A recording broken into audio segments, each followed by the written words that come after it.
Hola, ¿qué tal? Bienvenidos. En esta ocasión vamos a analizar el tema Administración de entrada y salida. El equipo está integrado por Rosa Emma García Ramírez y Guadalupe de Jesús Mejía Servín para la materia de sistemas operativos impartida por la profesora María Gisela Villagómez Torres para la Universidad del Sabes, UNIDEC. Ahora vamos a analizar las capas de software de entrada y salida, pero antes que nada hay que saber que el software de entrada y salida se organiza en 4 capas y que la funcionalidad y las interfaces difieren de un sistema a otro. Primeramente tenemos software de entrada y salida de capa de usuario. Es aquí donde se hace la solicitud de entrada y salida. Después tenemos software de sistema operativo independiente del dispositivo. Es donde está el nombre, protección, bloqueo y se hace la asignación. Enseguida tenemos controladores de dispositivos. Es aquí donde se conforman los registros del dispositivo y se verifica el estado. Después tenemos manejadores de interrupciones. Es donde se despierta el manejador al término de la entrada y salida. Y por último tenemos el hardware. Es donde se lleva a cabo la operación de entrada y salida.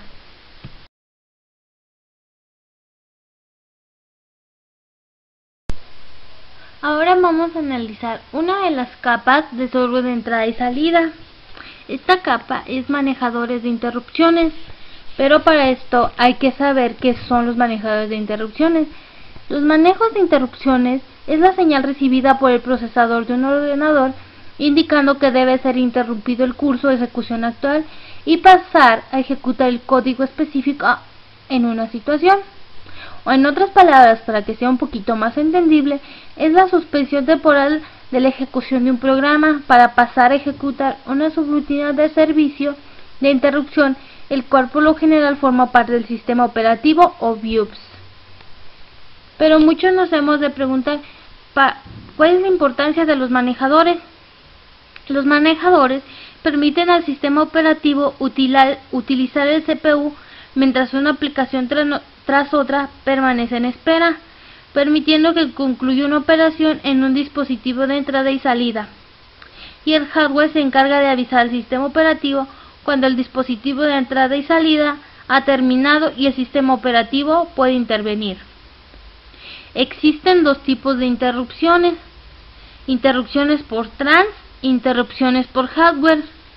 Las interrupciones por trans son aquellas que se producen de forma sincrónica y a la ejecución del procesador, y por lo tanto se traza el proceso que se encuentra ejecutado por el CPU, mientras que las interrupciones por hardware son sincronizadas a la ejecución del procesador, ya que esta se produce en cualquier momento independiente del CPU. Aquí se muestra en este diagrama el proceso de manejador de interrupciones. Ahora vamos a analizar la capa controladores de dispositivos. Se llama controlador de dispositivo o drivers a un software o programa que permite al sistema operativo interactuar con un periférico y controlarlo. Para cada periférico que tengamos conectado al PC debemos instalar su controlador. Estos controladores se descargan de la página del fabricante o vienen en un CD-ROM con el dispositivo. Pero debemos tener en cuenta que estos drivers son distintos para los diferentes sistemas operativos. Tenemos dos principales funciones del driver. La primera es aceptar peticiones de lectura o escritura abstractas enviadas por el software independiente del dispositivo y controlar que se lleve a cabo. Y la segunda, inicializar el dispositivo. Este diagrama nos muestra que el driver debe formar parte del núcleo del sistema operativo, ya que sus funciones son aceptar peticiones de lectura o escritura enviados por el software independiente del dispositivo e inicializar el dispositivo. Ahora veremos la capa software de entrada y salida independiente del dispositivo. La función básica del software independiente del dispositivo consiste en ejecutar las funciones de entrada y salida que son comunes a todos los dispositivos y proporcionar una interfaz uniforme al software al nivel del usuario. Las funciones básicas del software independiente del dispositivo son efectuar las funciones de entrada y salida comunes a todos los dispositivos y proporcionar una interfaz uniforme de software a nivel usuario. A continuación vamos a analizar la interfaz uniforme para los controladores de software de dispositivos. ¿Qué significa esto? Una importante cuestión en un sistema operativo es cómo hacer que todos los dispositivos de entrada y salida y sus controladores se vean más o menos iguales. Si los discos, las impresoras, los teclados, etc. se conectan de distintas maneras, cada vez que llega un nuevo dispositivo, el sistema operativo deberá modificarse para este. No es muy conveniente tener que modificar el sistema operativo para cada nuevo dispositivo. Ahora vamos a analizar la diferencia que existe entre tener una interfaz de controlador estándar y no tenerla.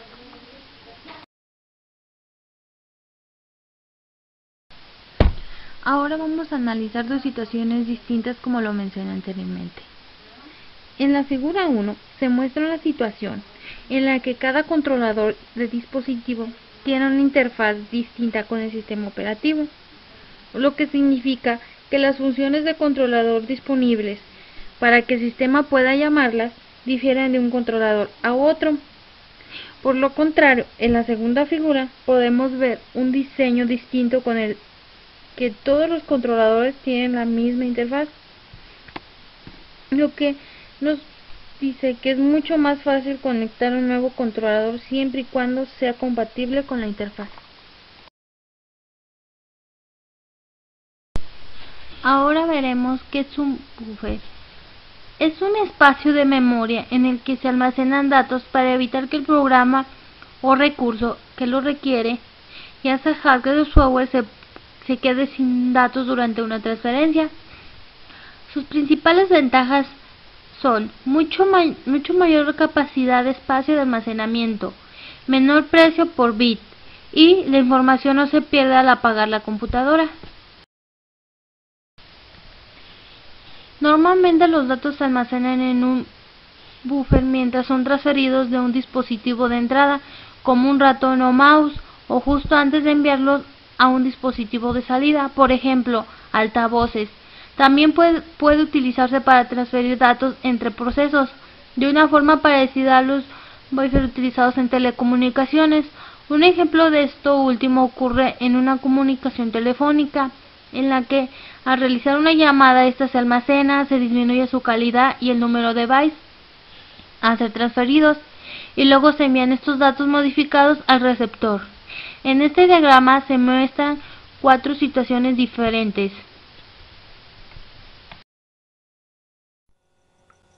Bien, en la imagen anterior vimos algunos modelos de lo que es la utilización del buffer. Ahora vamos a explicar un poco más cada uno de ellos, cuál es más o menos su funcionamiento. En la primera parte de la imagen tenemos lo que es la entrada sin buffer, que es esto que estamos viendo aquí. Y pues más o menos lo que sucede en la entrada sin buffer es lo siguiente. Realizar una llamada al sistema. Una vez que sucede esto, se bloquea en espera de un carácter. Cada carácter que llega produce una interrupción y una vez que ha sucedido esto, el procedimiento del servicio de interrupciones entrega el carácter al proceso del usuario y lo bloquea. Después de colocar el carácter en alguna parte de la memoria, el proceso lee otro carácter y se bloquea de nuevo. Este modelo es el que estamos viendo aquí en la figura. Sin embargo, pues hay un pequeño problema con este modelo, en el cual pues la forma de hacer las cosas es que el proceso de usuario tiene que iniciarse por cada carácter entrante y tiene que bloquearse y realizar la llamada al sistema, entregar el carácter y volverse a desbloquear, y así continuamente en un ciclo. Entonces, pues permitir que un proceso se ejecute muchas veces durante tiempos cortos de ejecución pues puede ser muy ineficiente, y pues es lo que hace que este modelo no sea muy bueno o muy aceptable.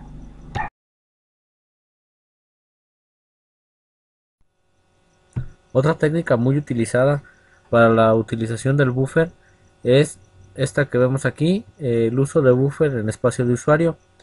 Como vemos aquí en la imagen, el rectangulito ahí en el espacio de usuario, en el círculo, significa que se va a realizar la utilización de un buffer, de un espacio de memoria.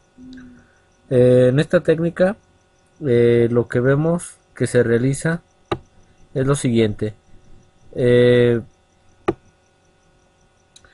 Se proporciona un buffer de caracteres,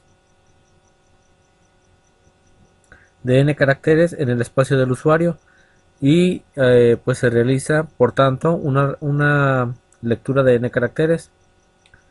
Eh, el servicio de interrupciones coloca los caracteres en dicho buffer hasta que se llena, a diferencia de lo que veíamos en el anterior, que se realizaba de carácter en carácter. En este no, en este lo que pasa es de que son cadenas de caracteres las que se leen y las que se envían. Eh, una vez que se ha llenado el buffer con los caracteres que se han leído, se despierta por fin el proceso del usuario. Y bueno, pues este esquema vemos que pues ya tiene algunas mejoras. Ya el proceso en sí no se está repitiendo constantemente cada rato, sino que ya hay un lapso más de tiempo hasta que se llena el buffer con los caracteres que se han leído, y hasta ese momento viene la utilización del proceso.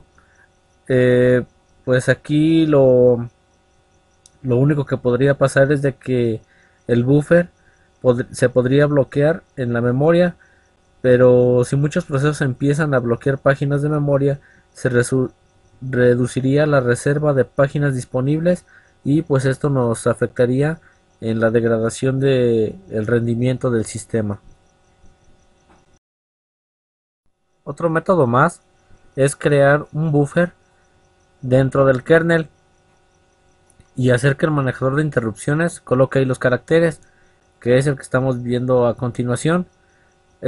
Una vez que se han colocado ahí los caracteres, de ser necesario se manda a llamar a la página del usuario, y el buffer se copia ahí en una operación. Pues como vemos, este esquema es un poco pues más eficiente. Ahorita acabamos de mencionar qué es lo que ocurre en el uso del buffer del kernel. Adicional a crear el buffer en el espacio de usuario, se crea uno, como ya lo mencionamos, dentro del kernel, y pues aquí se colocan, por así decirlo, temporalmente todos los caracteres que se leen, y pues en el caso de que sea necesario, pues ya se manda a llamar a la página del usuario, al buffer del usuario, y se hace la colocación, o se graban ahí los caracteres ya en su espacio.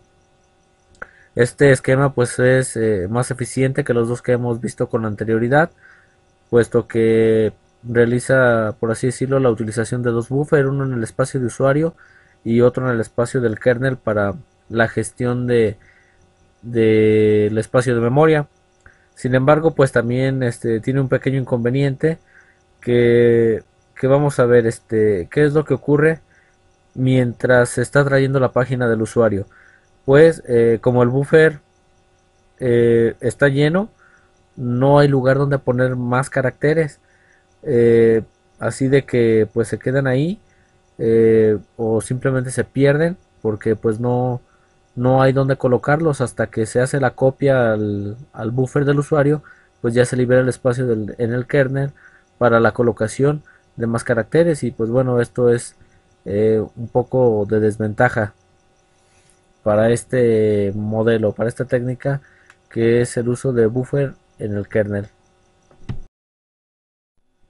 Esta técnica de un uso de un doble buffer o de una creación de un segundo buffer en el kernel es más que nada una mejora para el modelo que acabamos de ver anteriormente.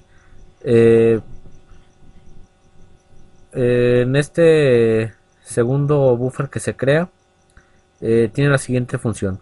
Una vez que se llena el primer buffer del kernel, pero antes de que este se haya vaciado, se utiliza el segundo para el llenado de caracteres, o el llenado con caracteres más bien dicho. Cuando se llena el segundo buffer está disponible para copiarlo al usuario, suponiendo que éste así lo haya solicitado, y mientras el segundo buffer copia los caracteres al espacio de usuario, el primero está listo para recibir nuevos caracteres. De esta forma, los dos buffers, como viene ahí dentro de lo que sucede, se turnan. Mientras uno copia al espacio de usuario, el otro está acumulando nuevos datos de entrada. Como vemos, este pues ya es un modelo pues muy eficiente en comparación de los que hemos visto anteriormente, puesto que aquí la utilización de los dos buffers pues no detiene nada el proceso. Como ya lo mencionamos, pues mientras uno se llena, el otro está copiando esos datos de entrada al buffer que se encuentra en la página del usuario, y pues así de esta forma no hay interrupciones ni los procesos están ejecutando constantemente como lo veíamos en el primero. Así de que pues bueno, este modelo de un uso de doble buffer en el kernel pues es algo que nos va a eficientizar más la utilización de los espacios de memoria. Bien, en cuanto a la utilización del buffer en la entrada, una técnica que se utiliza también o con más frecuencia es esta que se llama buffer circular. Como vemos en el diagramita que tenemos aquí a la derecha, pues en esta técnica ya se trabaja por regiones de memoria, y por lo regular siempre hay dos apuntadores que hacen referencia a las regiones de memoria. Un apuntador siempre va a estar apuntando a la palabra libre en donde se pueden colocar nuevos datos, y otro apuntador apunta a la primera palabra de datos en el buffer que todavía no se han removido. En muchas situaciones el hardware avanza el primer apuntador a medida que agrega nuevos datos, y el sistema operativo avanza el segundo apuntador a medida que elimina y procesa los datos. Ambos apuntadores regresan a la parte final después de llegar a la parte superior. Tal y como vemos aquí en el diagrama, pues vemos el sentido ahí con la flechita que lleva el buffer, y pues en la parte de abajo vemos que está el apuntador que va eliminando los datos. Acá del lado izquierdo tenemos donde dice el apuntador que va agregando nuevos datos, y la flechita que le va dando salida a los caracteres que se van transfiriendo. Y pues esto es una forma cíclica. De esta manera pues va trabajando esta técnica de buffer circular, y pues es uno de los más eficientes, una de las técnicas más eficientes para la utilización del buffer en entrada. Bueno, finalmente, para terminar con esto de los buffers, pues veremos que los buffers también son importantes en el proceso de salida, no solamente en el de entrada. Por ejemplo, vamos a considerar el caso que tenemos aquí a continuación, en el que un usuario solicita una llamada al sistema para escribir en la red, pero sin la utilización de los modelos que vimos anteriormente sobre la utilización de los buffers en la entrada. Los buffers, como ya hemos venido comentando, constituyen una técnica muy utilizada, pero pues esta también tiene una desventaja, que si los datos se colocan en un buffer demasiadas veces, el rendimiento se reduce. Como vemos aquí en este diagramita, pues es una descripción gráfica del problemita que tenemos aquí descrito, o del caso que tenemos descrito, donde dice que se requiere de una llamada al sistema para escribir en la red. Pues ahí en el diagrama vemos que está el espacio del usuario, lo que es el espacio del kernel, entra en juego el controlador de la red, y pues está el canal de distribución. El kernel copia el paquete a un buffer de kernel para permitir que el usuario proceda de inmediato, que es lo que sucede en el paso 1. En este punto el programa de usuario ya puede reutilizar el buffer. Cuando se hace la llamada al controlador, se copia el paquete dentro de él para enviarlo como salida, que es lo que sucede en el paso 2. O sea, como vemos ahí el flujo de las flechitas. Una vez que se ha copiado el paquete, el buffer interno del controlador se copia hacia la red, que es lo que pasa ya en el paso 3. Vemos que ahí está el controlador de la red y ya está copiado ahí el paquetito dentro del controlador, y este se envía a la red.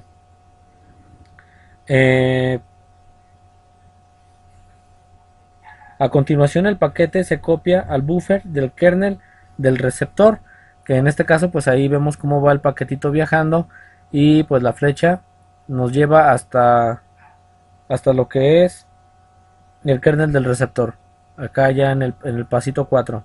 Y por último, eh, se copia el buffer del proceso al receptor en el paso 5. O sea que es todo el proceso desde que se envía el paquete del emisor hasta que el receptor lo tiene ya en lo que es su espacio de usuario. Eh, Generalmente el receptor envía después un reconocimiento de que se ha recibido satisfactoriamente ese paquete. Cuando el emisor recibe el conocimiento, se puede enviar el segundo paquete. Sin embargo, debe quedar claro que todo este proceso de copia reduce la velocidad de transmisión de manera considerable, ya que todos los pasos se deben llevar a cabo en forma secuencial. O sea que pues en este proceso eh, pues se debe de llevar un orden, y pues como tantos paquetes se envíen, pues va a ser pues el tiempo que demore en llegar al receptor, sí, porque no se puede brincar ni se pueden enviar ahí un conjunto de paquetes, sino que se va enviando paquete por paquete hasta que termina de enviarse la totalidad de ellos. Y pues bueno, este es un pequeño ejemplito de cómo también la utilización de los buffers es importante en el proceso de salida. Bien, pues ahora vamos a ver algo sobre el reporte de errores. Los errores son mucho más comunes en el contexto de entrada y salida que en otros. Cuando ocurre en el sistema operativo, deben manejarlos de la mejor forma posible. Aunque muchos errores son específicos de cada dispositivo y el controlador apropiado debe manejarlos, el marco de trabajo en el sistema operativo es independiente del dispositivo. Eh, Esto es muy común en cuanto a lo que es entrada y salida, pues estamos algo familiarizados con lo que es el reporte de errores. Muchas veces nos hemos topado con ellos. Por decir un ejemplo de reporte de errores es, por decir, los errores que nos genera por decir, un compilador al momento de revisar o de realizar la compilación de algún programa que hayamos escrito, por ejemplo en C o en Java. Cuando está mal, cuando hay errores, ya sea de sintaxis, que son los más comunes que detecta el compilador, o son los que detecta el compilador, pues nos arroja un error de que algo pues no está bien. Ese es un ejemplo de un reporte de error de entrada y salida. Otra clase de error de entrada y salida pudiera ser tratar de escribir un bloque de disco dañado, o tratar de leer una cámara de video que está apagada. También nos ha pasado que cuando los sectores de un disco duro están por ahí ya muy dañados, ni siquiera lo lee la computadora, sino que automáticamente nos manda un mensaje de error en el que dice que normalmente debemos de formatear la unidad para poder utilizarla, ¿no? Esto sucede muy frecuente cuando ya están dañados los sectores. Y pues otra es cuando tratamos de utilizar algún dispositivo que está apagado, por decir que tratemos de mandar imprimir un documento a una impresora que está apagada, pues igual nos va a mandar un mensaje de error donde nos dice que no se puede tener conexión con el dispositivo. Y pues así como estos, pues hay muchos reportes de errores que, pues como vemos, son muy frecuentes en el proceso de entrada y salida. Bien, dentro de lo que es el proceso de entrada-salida, también por ahí está el tema de la asignación de dispositivos dedicados. ¿Esto qué quiere decir? Que pues hay algunos dispositivos como los grabadores de CD-ROOM o unidades de DVD que solo pueden ser utilizados por un solo proceso en un momento dado, y es responsabilidad del sistema operativo examinar las peticiones de uso de los dispositivos y aceptarlas o rechazarlas, dependiendo de si el dispositivo solicitado está o no disponible. Una manera simple de manejar estas peticiones es requerir que los procesos realicen llamadas a Open en los archivos especiales para los dispositivos directamente. Si el dispositivo no está disponible, la llamada a Open falla. Al cerrar un dispositivo dedicado de este tipo, se libera.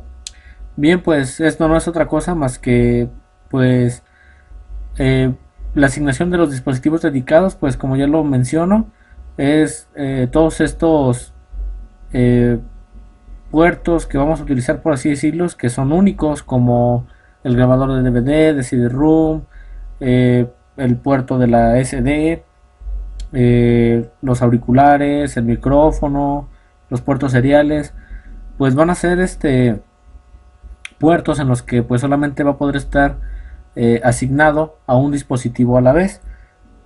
Aunque ya por ahí hay algunos switch USB y también igual seriales, ¿verdad? Y hay por ahí algunas adecuaciones para conectar más de un monitor en una PC de escritorio, pues de todos modos siguen siendo únicos porque pues solamente un dispositivo puede estar conectado a la vez en ellos. Y pues esto es a lo que lleva la relación esta de asignación de dispositivos dedicados. El sistema operativo pues debe de estar gestionando si el puerto para dicho dispositivo está utilizado o no. En caso de que esté utilizado, pues negar peticiones a ese mismo puerto para la conexión de otros dispositivos.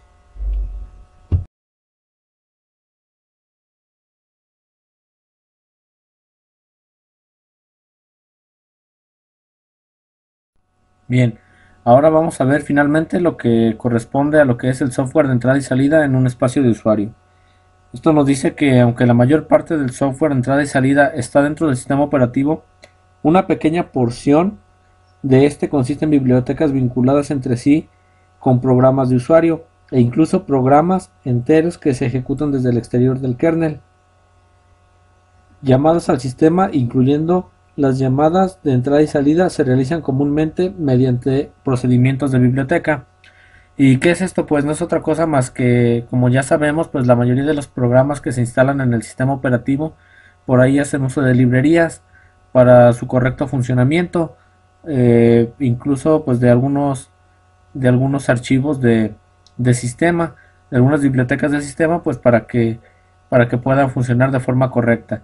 Todo este tipo de librerías, de archivos externos, por lo regular, pues se instalan al momento de instalar dichos programas. Por lo regular, cuando instalamos también los controladores para los dispositivos externos, por ahí pues se instalan todo el paquete de bibliotecas, de librerías que se requieren para que el dispositivo trabaje de forma correcta.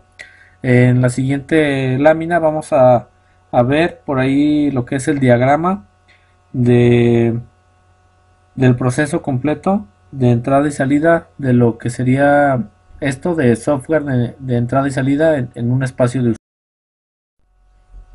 Bien, pues como les comentaba hace un momento, aquí en esta lámina estamos viendo lo que es todo el proceso del sistema de entrada y salida.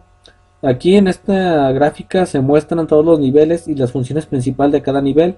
Empezando desde la parte inferior, los niveles son el hardware, los manejadores de interruptores, los controladores de dispositivos, el software independiente de dispositivo y por último los procesos del usuario.